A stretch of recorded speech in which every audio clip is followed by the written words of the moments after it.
You're born in a den, which to be honest is just a stinky hole in the ground. The one upside, your mom's there and she's basically a furry bodyguard. She scares off predators and heads out to hunt, bringing back food for you and your siblings. The downside, you and your siblings are completely useless blobs right now. She's doing everything while you just lie around whining for milk. Your siblings aren't any better, except they're bigger than you, which means they keep stepping on your face during the milk battles. Since mom's out hunting most of the time, you're all left alone in that dark little cave. If she doesn't come back, you'll just sit there, waiting for something to eat you. It's not a great system, but hey, it's all you've got. One day, mom decides you're leaving the den.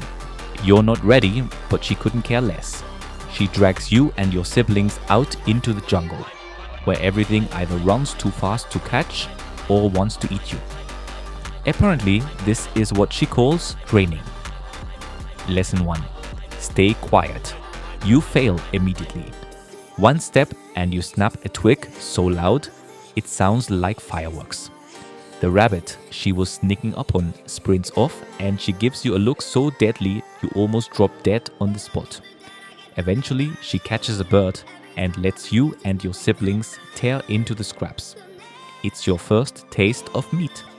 You're not sure whether to be thrilled or terrified, but you eat it anyway, because you don't really have a choice. After a few weeks of being hauled around like someone's raggedy backpack, mom decides it's time you stop being deadweight. Welcome to Hunting 101. Today's lesson, stalking and crouching. You suck at both. The rules are simple. Stay low, move slow, and don't get seen. You break all three.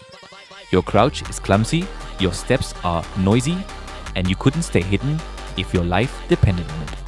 Every time you move, you snap a stick or kick a rock.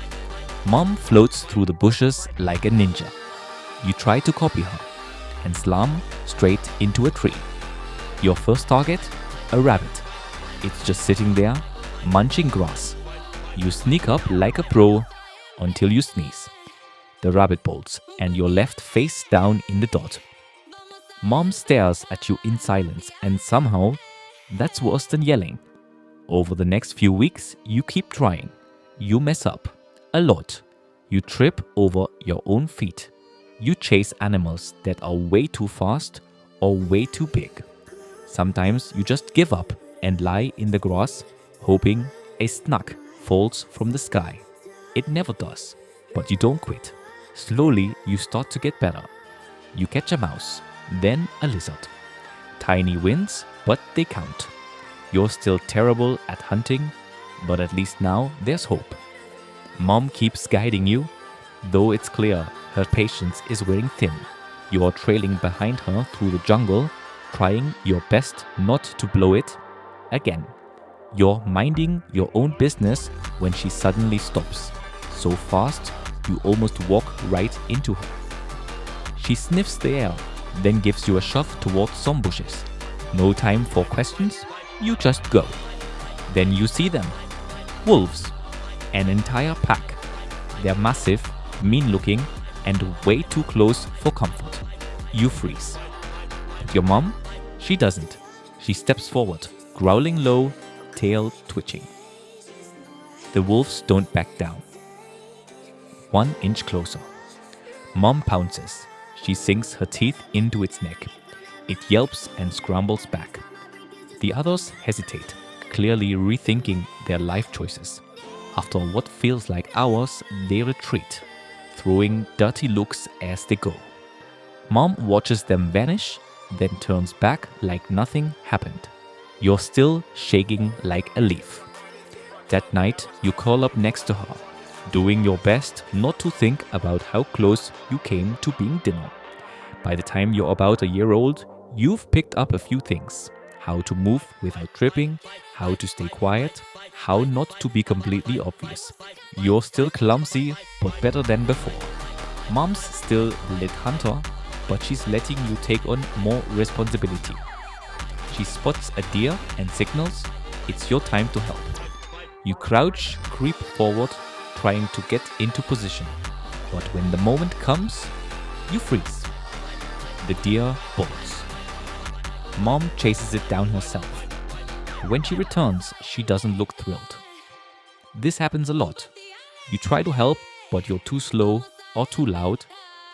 Most times, she ends up doing the hard work while you watch awkwardly from the sidelines. It's not a great look, but hey, at least you're trying. Then one day, it clicks. Mom corners a rabbit and steps aside. It's all yours. You go for it. And this time, you don't mess up. It's small, but it's your first real catch. You eat fast, more relieved than proud. Things start to shift after that.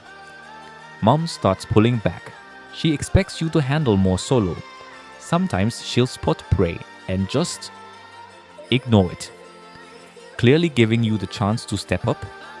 You mess up plenty, but when you get it right, she doesn't celebrate. She just moves on. That's how you know you're getting it. The animals you catch are still small, but they're yours. Each one feels a little less like luck and a little more like skill. You're not exactly confident, but for once you're not completely unsure either. Mom still handles the big hunts, but she's more like a supervisor now, watching from a distance. Waiting. At around 20 months, the message is clear. You're on your own. First order of business? Get out. Pumas don't do roommates. Hang around too long and she'll chase you off herself. So you leave, wandering, hungry and clueless. Not exactly a heroic start. Hunting is hard. You're used to Mom doing the heavy lifting. Now it's all on you. Deer are too fast, rabbits too smart, birds don't even get started. You spend most days chasing things you can't catch. Sometimes you get lucky. A mouse, a squirrel. It's not impressive, but it keeps you alive. Then there's the matter of territory. Male pumas need space, like 100 to 150 square miles of it. That's bigger than some cities, and it's all already claimed. Wander into another puma's turf, and you're met with growls, scratches, and a clear message. Get lost. Weeks pass. You dodge fights, eat scraps, and keep moving until you find it. A patch of land with trees, water, and no signs of arrival. You mark it as yours. Scratch a tree, leave a scent, cross your claws, and hope no one stronger comes to disagree. It's not paradise, but it's yours. A scrappy little kingdom where you can hunt, nap, and fall out of trees in peace. Life alone is rough, but hey, at least no one's stepping on your face for milk anymore.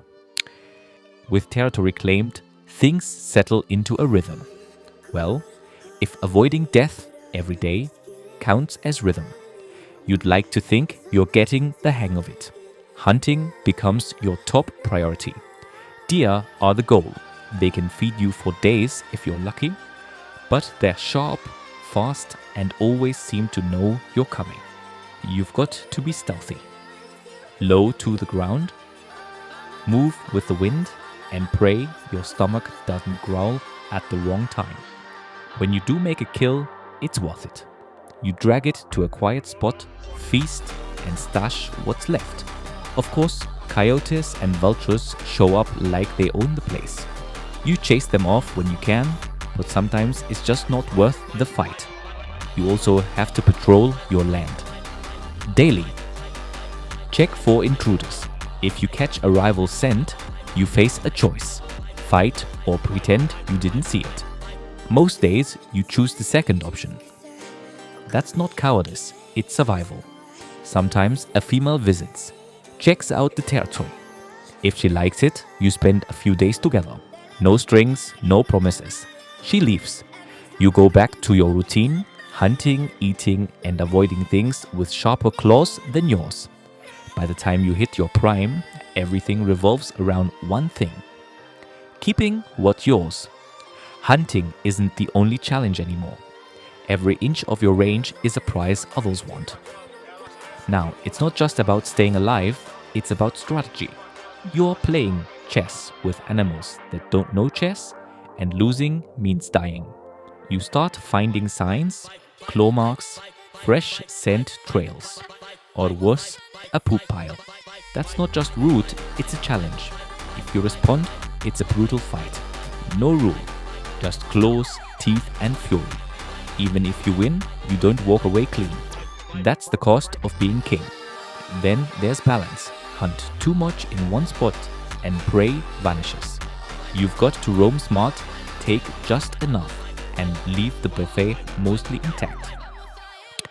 It's a tightrope walk, and no one's there to show you how. One day, it's just another patrol.